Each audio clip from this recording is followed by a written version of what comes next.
Gospel. So, Pastor, soul ties are not always rooted in physical intimacy, are they?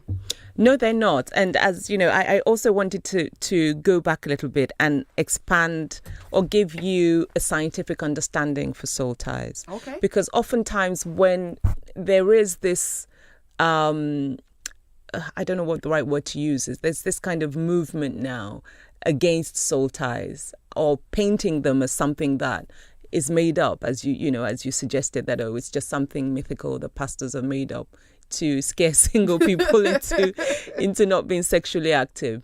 So apart from the scriptures I've shared, research actually backs up the existence of soul ties, and I want to share that with you a little, especially in terms of sexual contact. And what's important to understand is that when a man and woman are physically intimate, when they have sex, lots of things are going on in the body, and the body is releasing lots of powerful hormones.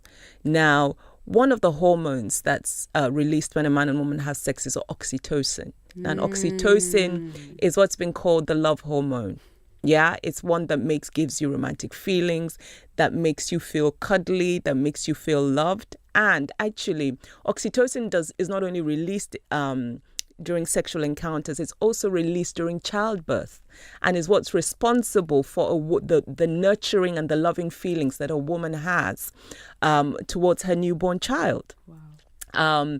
And it's maintained or continually released also through breastfeeding. And that's why oftentimes children who are breastfed are said to have a deeper connection to their mothers than children that are not. So if we look at the design, why did God design the human body to function in this way and to release these hormones in these encounters, in the nurturing experience of a mother and a child, and in the intimate relationship between a man and a woman? It helps us to understand the scripture in Genesis 2:24, where the Bible says, when a man and woman come together, they become one. So sex is very, very much designed to glue. God designed sex to join a man and a woman.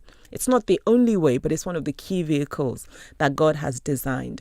Now, what happens for a man during sex is he also releases oxytocin, but not at the levels a woman does.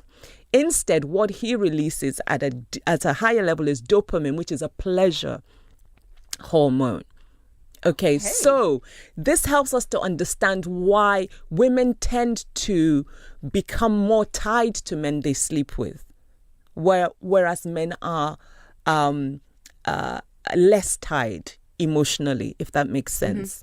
Okay, so the hormonal changes that are happening in their bodies when they have sex have consequences for the relationship and how they feel about each other, and the tying and the gluing and the sense of connection, that they feel. And oftentimes women, once they step with a man, will start behaving in very nurturing ways towards him.